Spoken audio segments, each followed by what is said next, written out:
मित्रों नमस्कार। Legal awareness programme layman to lawman. मित्रों, मेजर बालिग लोगों का रिलेशनशिप में रहना आधुनिकता है, आधुनिकता की पहचान बन रही है। लेकिन रिलेशनशिप में रहकर महिला द्वारा पुरुष पर रेप का केस कहना, रेप की एफआईआर फाइल कर देना, इसके बारे में क्या कहा जाए, ये भी एक समस्या है। ऑनरेबल सुप्रीम कोर्ट का बहुत ही इम्पॉर्टेंट जजमेंट अभी 24 मार्च 2025 को आया, जो कि इस वाली समस्या का निराकरण करता है। और ये समस्या बहुत ज़्यादा देखी जा रही है। इस तरह की जो समस्याएं आ रही हैं उनका निराकरण करने वाला सुप्रीम कोर्ट का जो जजमेंट आया है, आज की वीडियो में हम इसी जजमेंट पर चर्चा करेंगे। अब देखा जाए मित्रों, होता क्या है कि महिला गर्लफ्रेंड, बॉयफ्रेंड, महिला मित्र, पुरुष मित्र, ये लोग क्या है कि रिलेशनशिप में रह रहे हैं 2-2, 3-3 साल से। ऐसे बहुत सारे केस सामने आ रहे हैं और उसमें क्या देखा जा रहा है कि 2-2, 3-3 साल से एक लंबे समय से रिलेशनशिप में रह रहे हैं। और होता क्या है, लास्ट में वो महिला एक एफआईआर फाइल करती है अंडर सेक्शन आईपीसी के, क्या कि साहब रेप का केस है। क्यों? क्योंकि इन्होंने शादी करने से अब मना कर दिया। तो 2-2, 3-3 साल शादी के प्रलोभन को देख करके रहते रहे और अब लास्ट में क्या हुआ कि उन्होंने मना कर दिया, इसलिए एफआईआर हो गई। अब एफआईआर हुई तो निश्चित रूप से परेशानी तो हो जाएगी। जो आदमी है, जो पुरुष है, जो लड़का है, उसको परेशानी हो जाती है। खैर, इसके फैक्ट्स पे हम आगे जाएंगे। लेकिन इस बात को जब सुप्रीम कोर्ट के सामने ये बात पहुंची तो उन्होंने किस तरह से इसको हल किया, इस पे आज हम चर्चा करेंगे आगे। अब हम इसको आगे चलने से पहले ये समझ लेते हैं कि ये मामला है कौन सा। तो ये मामला है Jyoti Raghavan versus state of Tamil Nadu, SLP criminal number 6821 of 2024। और इस पे ऑर्डर आया है अभी 4-5 दिन पहले, 24 मार्च 2025 को। अब ये अपने आप में ऑर्डर बड़ा ही इम्पॉर्टेंट है। अब हम इसको समझने से पहले इसके फैक्ट समझ लेते हैं कि इसमें क्या कहानी हुई। वही जैसा मैंने बताया था कि इस महिला के द्वारा एक पुरुष के विरुद्ध एक एफआईआर करवाई गई, के अंतर्गत दाखिल की गई थी। इसमें क्या था, इसमें उसने बताया कि वो रिलेशनशिप में रह रही थी और उसको ये प्रलोभन दिया गया था, उसको ये कहा गया था कि वो उसके साथ में शादी कर लेगा, और लेकिन उसने बाद में शादी से मना कर दिया। इसलिए रेप का केस एफआईआर अंडर सेक्शन उसने दाखिल कर दी, दाखिल हो गई। अब मुकदमा दर्ज हो गया। अब जब मुकदमा दर्ज हो गया तो क्या किया जाए, तो उसने जो इसका पुरुष था जिसके खिलाफ एफआईआर हुई थी, वो पहुंच गया उस एफआईआर को क्वैश कराने के लिए मद्रास हाई कोर्ट। अब हाई कोर्ट में कैसे डायरेक्ट पहुंच गया ये भी मैं बताता हूं।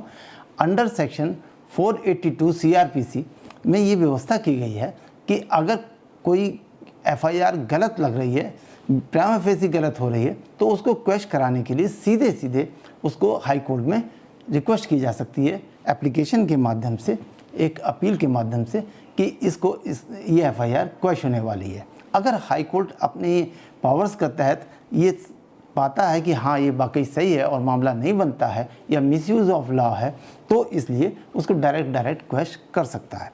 तो वैसे ही इस मामले में भी हुआ।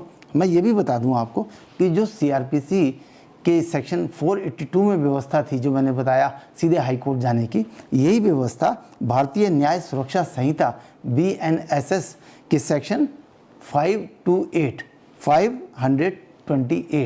में कर दी गई है। तो अब तो BNSS लागू है। तो अब अगर इस तरह से कोई भी एफआईआर को क्वैश कराने के लिए हाई कोर्ट जाना जाएगा, तो वो धारा 482 CRPC नहीं बल्कि BNSS के धारा 528 के तहत हाई कोर्ट जा सकता है।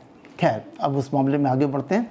तो हाई कोर्ट के सामने वो गए कि साहब ये एफआईआर क्वैश कर दीजिए, हमने तो कोई ऐसा प्रलोभन नहीं दिया था। तो हाई कोर्ट ने सुनने के बाद उसको नहीं माना और उनकी एप्लीकेशन को डिसमिस कर दिया। तो हाई कोर्ट ने जो डिसमिस किया, तो हाई कोर्ट का ऑर्डर को चैलेंज कर दिया सुप्रीम कोर्ट में, और इस तरह से ये मामला पहुंच गया सुप्रीम कोर्ट में। तो अब सुप्रीम कोर्ट ने पूरी एफआईआर देखी, पूरे उस लड़की के बयान देखे और उसके तफसील से अध्ययन करने के बाद ये पाया, उसमें जो कुछ कंटेंट्स आए हैं वो क्या हैं, वो ये हैं कि जो लेडी है, पहले तो ये चेक करना पड़ेगा कि मेजर है या नहीं। हाँ, वो मेजर है। वो अपनी सहमति से रिलेशनशिप में रही, क्योंकि एक बार नहीं, 2 बार नहीं, 3 बार से वो रह रही थी। तीन बार उसने रेप के चार्जेस लगाए, और ये कहाँ लगाए? होटल में लगाए, और होटल में वो गलत नाम एंट्री करके वो गई। इस तरह से मतलब पूरी इस बात की जानकारी, और पढ़े लिखे होने के बाद ये सारी जानकारियाँ और सहमति के बाद ये 3 बार इस तरह की घटनाएं हुई। तो उससे ये निष्कर्ष निकला कि वो पूरी सहमति से उसने रिलेशन बनाए हैं, और वो सहमति एक बार नहीं, कई बार हुई है।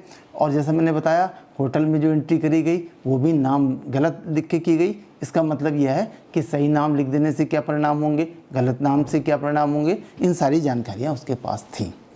अब प्रलोभन जो शादी का दिया गया था, जो चार्ज है, उसका कोई सबूत नहीं, क्योंकि जो पुरुष है उसके द्वारा ये कहा गया कि हमारे के द्वारा तो कोई प्रलोभन नहीं दिया गया था, ना कोई बात कही गई थी। जबकि लड़की के द्वारा ये चार्ज लगाया गया, जैसे लगाया जा रहा है, मैं देखता हूँ बहुत सारे केसेस में कि साहब उन्होंने शादी करने से मना कर दिया, तो ज़बरदस्ती फंसाने वाली बात भी है।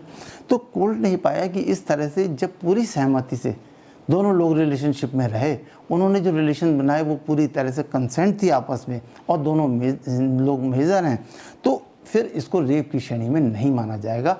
इसलिए सुप्रीम कोर्ट ने उस एफआईआर को क्वैश करने का ऑर्डर कर दिया। अपील स्वीकार हो गई। तो मित्रों, बहुत सारे केसेस आजकल इस तरह के आ रहे हैं रिलेशनशिप वाले, तो उसके संबंध में सुप्रीम कोर्ट का ये जजमेंट बड़ा ही इम्पॉर्टेंट हो जाता है। अब इसी तरह का एक जजमेंट और भी सुप्रीम कोर्ट ने दिया, वो भी मैं बता देता हूँ। वो 20 जनवरी 2025 को दिया। वो मामला है Prithvi Rajan versus the state representative by inspector of police के नाम से है। ये सुप्रीम कोर्ट का ऑर्डर है, उसमें भी लगभग इसी तरह की बात कही गई है।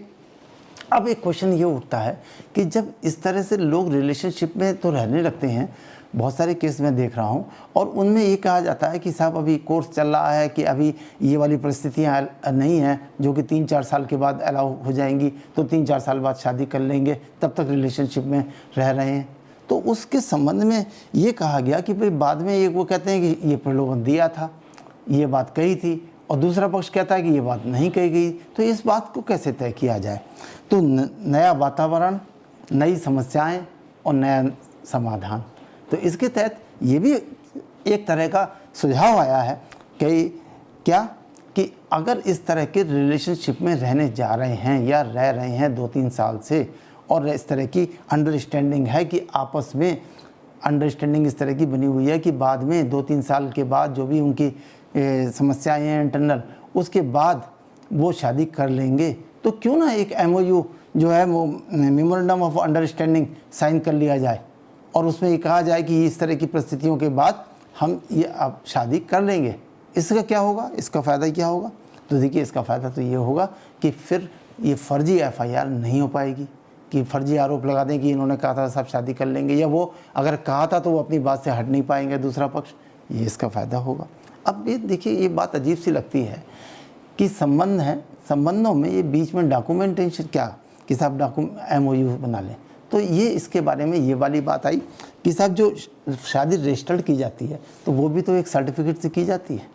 संबंध जो रजिस्टर्ड किए जाते हैं वो भी एक डॉक्यूमेंट और कोर्ट में जा कर के ही उसके किए जाते हैं।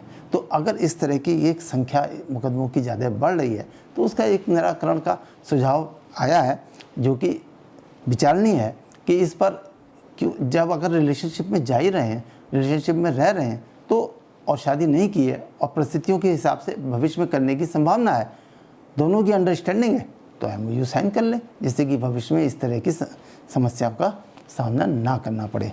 तो जैसे मैंने बताया, नया वातावरण, नई समस्याएं, नया समाधान। उम्मीद है कि इस तरह की समस्याओं में ये सुप्रीम कोर्ट का जजमेंट अवश्य अहम रोल अदा करेगा। नमस्कार।